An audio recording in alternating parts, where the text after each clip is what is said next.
बिस्मिल्लाहिर्रहमानिर्रहीम।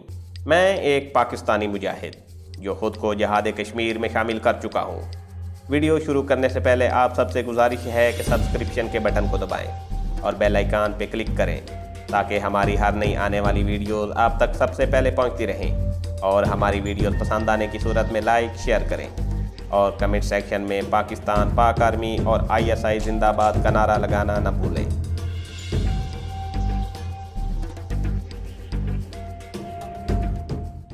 लेकिन आपको मुझे यकीन दिलाना होगा कि आप इस टोकन नंबर का जिक्र अपने से छोटे रैंक के फौजियों से नहीं करेंगे। हाँ, अगर आप चाहें तो बेशक प्रधानमंत्री को या रा के चीफ एग्जीक्यूटिव को फ़ोन करके इस नंबर के बारे में अपनी तसल्ली कर सकते हैं।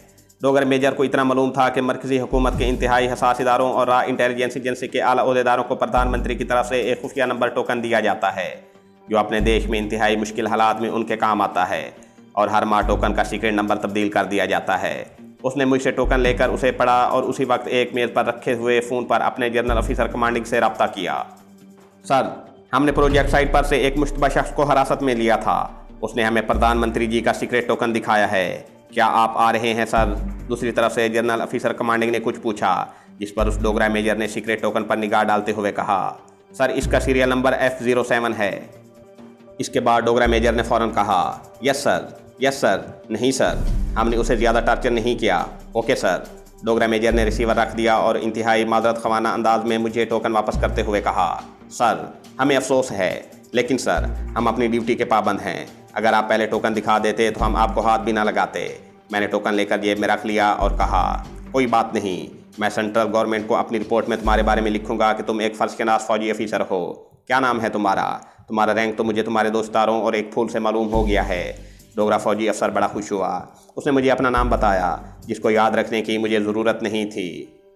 सर आप इसी वक्त हमारे मैस में चलें, आपको आराम की ज़रूरत है। मैंने अंग्रेज़ी में इंद्रानी से कहा कि मैं सीक्रेट निगरानी के मिशन पर हूँ। इन फ़ौजी अफसरों के सामने तो मेरा राज खुल गया है कि मैं रा का ऑफिसर हूँ, लेकिन मैं नहीं चाहता कि इन लोगों के अलावा किसी और को मेरे बारे में इल्म हो। डोगरा मेजर को यकीन हो गया था कि मैं मरकज़ी हुकूमत में बड़ी आला पोजीशन का मालिक हूँ और मेरी रिपोर्ट पर इसको प्रमोशन भी मिल सकती है। दूसरे इन लोगों के हाथों मुझे बदतरीन टॉर्चर का जो निशाना बनाया गया था वो उसके दाग भी धोना चाहता था। उसने फ़ौरन कहा, सर इस वक्त आपको आराम के अलावा मेडिकल एड की भी ज़रूरत है। मेरे बड़े भाई का श्रीनगर में प्राइवेट क्लिनिक है, मेरे साथ वहाँ चलिए, वहाँ प्राइवेट कमरे में आपकी पूरी देखभाल होगी। इंद्रानी ने भी इसरार किया। यह प्रोग्राम मुझे भी बेखतर नज़र आया। जब श्रीनगर फ़ौजी ग्रीजन के GCO की हिमायत मुझे हासिल थी तो मेरा कोई कुछ नहीं बिगाड़ सकता था। इंद्रानी मेरे साथ रही और मुझे झील डल के करीब एक पुरफिजा मकाम पर वाक़या एक प्राइवेट क्लिनिक में पहुंचा दिया गया।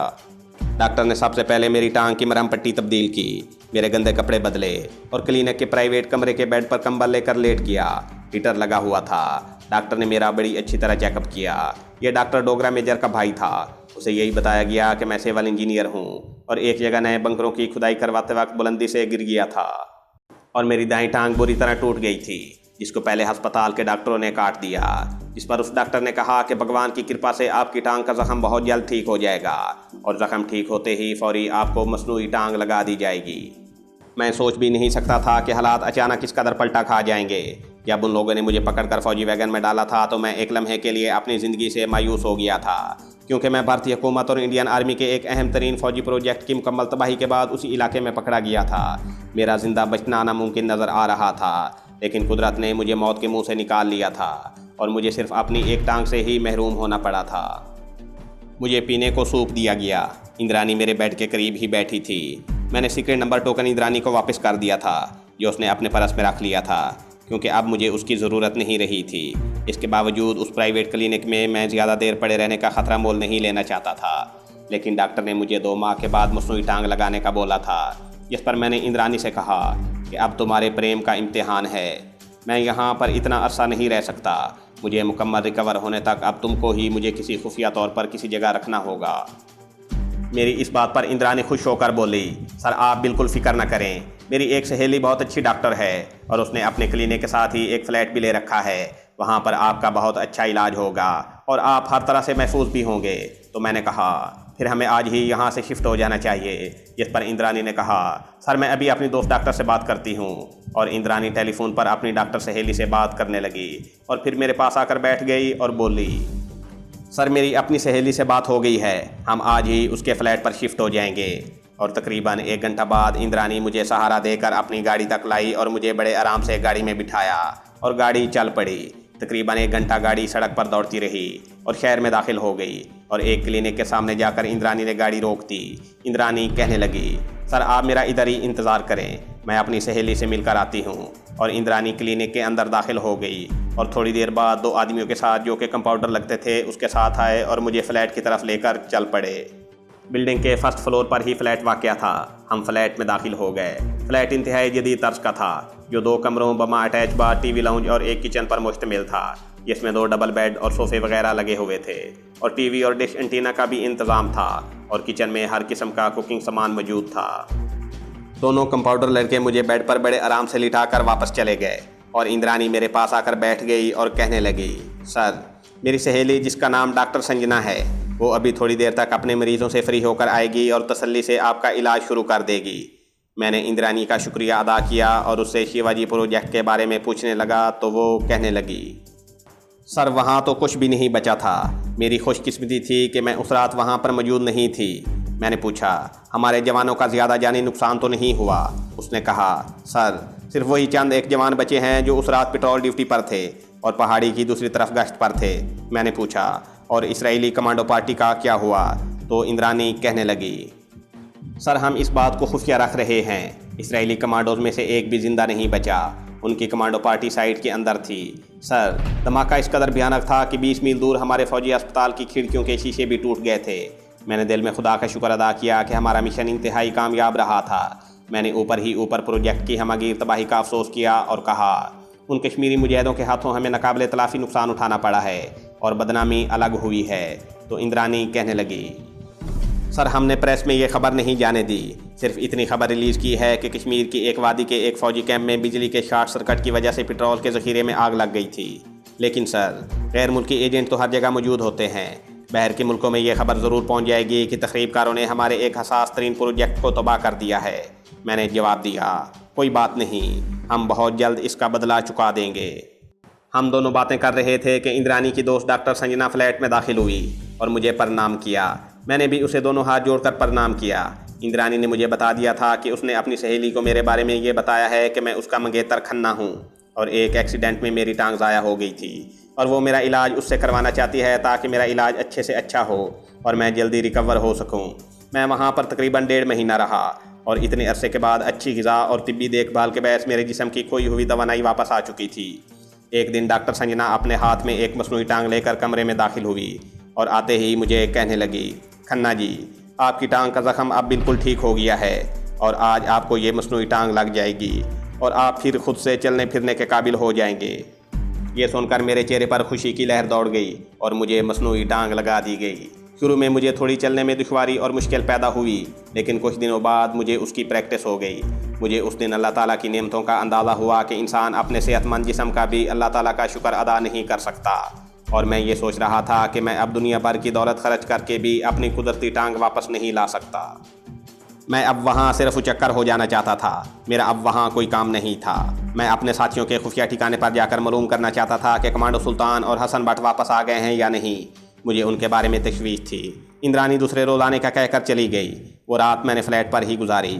अभी दिन का उजाला पूरी तरह से नहीं फैला था और अंधेरा ही था कि मैं फ्लैट से निकलकर अपने खुफिया ठिकाने की तरफ रवाना हो गया। सख्त सर्दी थी, धुंध फैली हुई थी। लारियों के एक अड्डे पर आकर मैंने गर्म चाय के 2 प्याले पिए और दिन निकलने का इंतज़ार करने लगा। ज़रा रोशनी हुई तो मैंने लारी के अड्डे से ही एक मोटर रिक्शा लिया और चल पड़ा। मैं एक महफूज पहाड़ी रास्ते से होकर जा रहा था। मैंने अस्पताल वालों का भूरे रंग का कंबल अपने जिस्म के गिर्द लपेट रखा था। एक ख़ास जगह पर आकर मैंने रिक्शा छोड़ दिया और पहाड़ी पगडंडियों पर से गुजरता हुआ अपने खुफिया ठिकाने पर पहुंच गया। कैप्टन तारिक और दूसरे मुजाहिदीन मुझे देखकर हैरान और परेशान हो गए। मुझे मालूम हुआ कि हसन भट्ट और कमांडो सुल्तान भी पहुंच चुके थे और मेरा सुनकर सब मेरे पास आकर बैठ गए और मेरी मसनूई टांग की तरफ हैरत से देखने लगे। तो मैंने उन्हें अपनी गिरफ्तारी, अपनी टांग कटने, इंद्रानी से मुलाकात और सीक्रेट नंबर की वजह से बच जाने और अपने इलाज मुआवजा का सारा ड्रामा सुना दिया। हमारा शिवाजी प्रोजेक्ट मिशन मुकम्मल हो चुका था। हमें अब वापस दिल्ली जाना था ताकि वहाँ बब्बर सिंह खालसा के तवस्सुत से राह के मुसलमान ओहदेदार अब्दुल गनी की ज़ुबानी मालूम हो सके कि भारत की हुकूमत राह की मदद से शिवाजी प्रोजेक्ट की तबाही के बाद कश्मीरी मुजाहिदीन के ख़िलाफ़ इंतकामी कार्रवाई का क्या प्लान बना रही है। मेरा जज्बा जहाद कश्मीर पहले से भी ज़्यादा जोश मार रहा था। कश्मीर की आज़ादी के लिए अगर मेरे जिस्म के टुकड़े टुकड़े भी कर दिए जाते तो फिर भी मेरे जज्बे में ज़रा सी भी लग़ज़िश न आती। मैंने कमांडो सुल्तान के साथ दिल्ली का सफ़र करने का फ़ैसला किया तो सुल्तान कहने लगा, हसन भट्ट और कैप्टन तारिक दिल्ली जाएंगे, मैं और सिकंदर अली लाहौर पाकिस्तान जाएंगे। ये सुनकर मुझे एक झटका सा लगा कि सुल्तान ये क्या कह रहा है। सुल्तान बोला, सिकंदर अली, हम सब तुम्हारे अजीम जज्बे की कदर करते हैं, लेकिन खुदा को तुम्हारा शहीद होना नहीं, तुम्हारा गाजी होना मंजूर था। तुमने जिहाद कश्मीर में हिस्सा लेकर अपने सच्चा मुसलमान और एक मुहब्बे वतन पाकिस्तानी होने का सबूत दिया है। अब हम सब का यही फैसला है कि आप वापस अपने घर लाहौर जाएंगे और अल्लाह ताला मजीद सिकंदर अली जैसे जानबाज जिहाद कश्मीर के लिए भेजता रहेगा। और जब तक कश्मीर में आज़ादी का सूरज तलू नहीं होता तब तक तुम्हारे जैसे लाखों सिकंदर अली जिहाद कश्मीर में शामिल होते रहेंगे। चुनाचे सुल्तान और वहाँ पर मौजूद सब मुजाहिदीन ने यही फैसला किया कि सुल्तान और कैप्टन तारिक मुझे लाहौर पहुँचाने के बाद ही दिल्ली में बब्बर सिंह खालसा के खुफिया ठिकाने पर जाएंगे। लिहाजा मुझे एक तवील और दुश्वार गुजार सफ़र के बाद लाहौर मेरे घर पहुँचा दिया गया। सुल्तान और कैप्टन तारिक मेरे घर 2 दिन क़याम के बाद वापस श्रीनगर रवाना हो गए और इसके साथ ही मेरे जिहाद कश्मीर का सफ़र इख्तिताम पजीर हो गया। लेकिन मेरा जज्बा जहाद आज भी ज़िंदा है। अल्लाह ताला कुरान पाक में फरमाता है, जब कुफार तुम्हारे पड़ोस में मुसलमानों पर जुल्म तशद्दुद कर रहे हों तो जहाद तुम पर फ़र्ज हो जाता है। कश्मीर में काफिर भारतीय फ़ौजी मुसलमानों को वहशियाना जुल्म तशद्दुद का निशाना बना रहे हैं। जहाद मुझ पर फ़र्ज हो गया था। मैं अल्लाह के हुक्म की पाबंदी करते हुए उन काफिरों के ख़िलाफ़ जहाद में शरीक होने चला गया। मैंने कमांडो की तरबियत हासिल की थी। मैंने बरसती गोलियों और फटते गोलों और धमाकों में दुश्मन के गोला बारूद के ज़ख़ीरों और फ़ौजी तनसीबात को तबाह किया। मेरा हर मिशन मौत का मिशन था। मैं हर मिशन पर यह सोच कर जाया करता था कि मुझे ज़िंदा वापस नहीं आना और दुश्मन को भी ज़िंदा नहीं छोड़ना। मौत मुझे छू कर गुजर जाती थी, लेकिन शायद अल्लाह ताला को मेरी शहादत मंजूर नहीं थी। लेकिन जाने से पहले मैं अपनी कौम के ऐसे नौजवानों की गैरत को झिंझोड़ना चाहता हूँ जो भारतीय टीवी चैनल पर उसके उरिया गीत सुनकर और फैक्ट डांस देखकर खुश होते हैं। मैं उन्हें बता देना चाहता हूँ कि भारत हमारा दुश्मन नंबर 1 है। वो पाकिस्तान का दुश्मन है, मुसलमान का दुश्मन है, इस्लाम का दुश्मन है। इसने पाकिस्तान को ख़त्म करने का नापाक अहद कर रखा है। कौम के हर नौजवान को इस वक्त मोहम्मद बिन कासिम और महमूद गजनवी बनकर दुश्मन के नापाक अज़ाइम के बुतों को पाश पाश करना है। मेरी वसीयत थी कि मेरे शहीद या गाजी होने के बाद जिस नौजवान को मेरी बंदूक दी जाए उसे ये बता दिया जाए कि ये बंदूक जिहाद कश्मीर के एक गुमनाम कमांडो की है, जिसने अल्लाह और उसके रसूल पाक सल्लल्लाहु अलैहि वसल्लम के नाम पर अपनी जान और अपने बच्चों का मुस्तकबिल कुर्बान कर दिया।